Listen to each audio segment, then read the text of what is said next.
Diabetic ಅಂದರೆ ಮಧುಮೇಹಿಗಳು dry fruits ತಿನ್ನಬಹುದಾ ಅಥವಾ ತಿನ್ನಬಾರ್ದಾ ಅನ್ನೋ ಮಾಹಿತಿಯನ್ನು ಇವತ್ತು ನಾನು ನಿಮಗೆ ತಿಳಿಸ್ಕೊಡ್ತೀನಿ.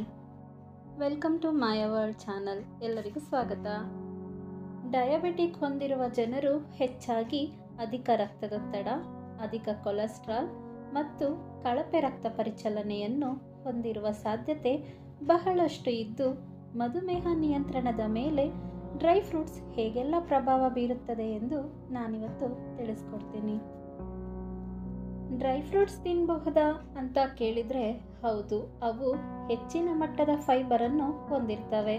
ಇದು ರಕ್ತದಲ್ಲಿನ ಗ್ಲೂಕೋಸ್ ಮಟ್ಟವನ್ನು ಕಡಿಮೆ ಮಾಡಲು ಮತ್ತು ಇನ್ಸುಲಿನ್ ಸೂಕ್ಷ್ಮತೆಯನ್ನು ಸುಧಾರಿಸಲು ಸಹಾಯ ಮಾಡುತ್ತವೆ. ಮಧುಮೇಹಕ್ಕೆ ಸಂಬಂಧಿಸಿದ ಉರಿಯೂತ ಮತ್ತು ಆಕ್ಸಿಡೇಟಿವ್ ಒತ್ತಡವನ್ನು ಕಡಿಮೆ ಮಾಡಲು ಸಹಾಯ ಮಾಡುತ್ತದೆ. ಹಾಗಾದರೆ ಯಾವೆಲ್ಲ ಡ್ರೈ ಫ್ರೂಟ್ಸ್ ನಿಮ್ಮ ಆರೋಗ್ಯಕ್ಕೆ ಉತ್ತಮ ಎಂದು ತಿಳಿಯೋಣ. ಡ್ರೈ ಏಪ್ರಿಕಾಟ್ ಹೆಚ್ಚಿನ ಫೈಬರ್ ಮತ್ತು ಆಂಟಿ ಆಕ್ಸಿಡೆಂಟ್ಗಳನ್ನು ಹೊಂದಿದ್ದು, ಇದು ರಕ್ತದಲ್ಲಿನ ಸಕ್ಕರೆ ಮಟ್ಟವನ್ನು ನಿಯಂತ್ರಿಸಲು ಸಹಾಯ ಮಾಡುತ್ತದೆ. ಇದು ಮಧುಮೇಹಿಗಳಿಗೆ ಸೂಕ್ತವಾದ ತಿಂಡಿಯಾಗಿದೆ.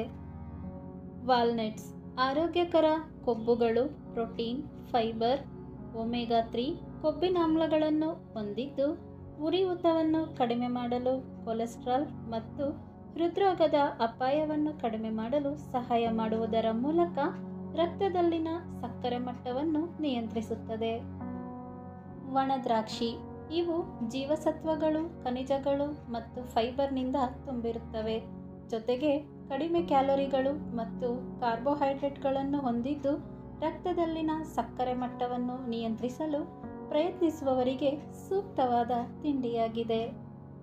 ಪಿಸ್ತಾ ಇವು ಪ್ರೋಟೀನ್, ಫೈಬರ್ ಮತ್ತು ಜೀವಸತ್ವಗಳು ಮತ್ತು ಖನಿಜಗಳ ಉತ್ತಮ ಮೂಲವಾಗಿದೆ.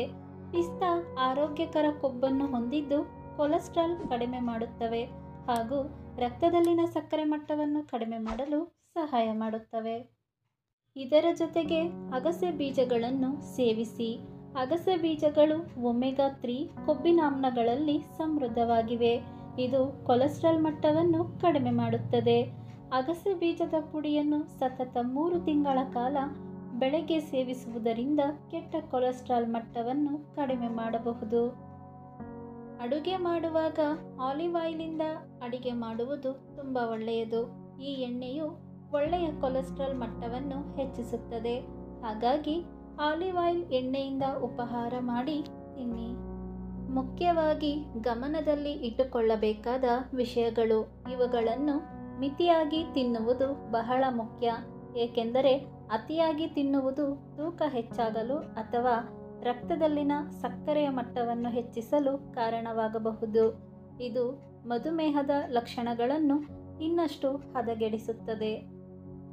ಇದರ ಜೊತೆಗೆ ಬೆಳಗ್ಗೆ ವಾಕಿಂಗ್ ಮಾಡುವುದರಿಂದ ರಕ್ತದಲ್ಲಿನ ಉತ್ತಮ ಕೊಲೆಸ್ಟ್ರಾಲ್ ಮಟ್ಟವನ್ನು ಹೆಚ್ಚಿಸುತ್ತದೆ ಮತ್ತು ಏರೋಬಿಕ್ ವ್ಯಾಯಾಮವು ರಕ್ತದಲ್ಲಿನ ಉತ್ತಮ ಕೊಲೆಸ್ಟ್ರಾಲ್ ಮಟ್ಟವನ್ನು 5% ಹೆಚ್ಚಿಸುತ್ತದೆ. ಈ ಮಾಹಿತಿ ನಿಮಗೆ ಇಷ್ಟ ಆಗಿದ್ದರೆ ತಪ್ಪದೆ ನನ್ನ ಚಾನಲನ್ನು ಸಬ್ಸ್ಕ್ರೈಬ್ ಮಾಡ್ಕೊಳ್ಳಿ ಹಾಗೂ ಸಪೋರ್ಟ್ ಮಾಡಿ. ಇಲ್ಲಿಯವರೆಗೂ ನನ್ನ ವಿಡಿಯೋವನ್ನು ನೋಡಿದ್ದಕ್ಕಾಗಿ ಧನ್ಯವಾದಗಳು.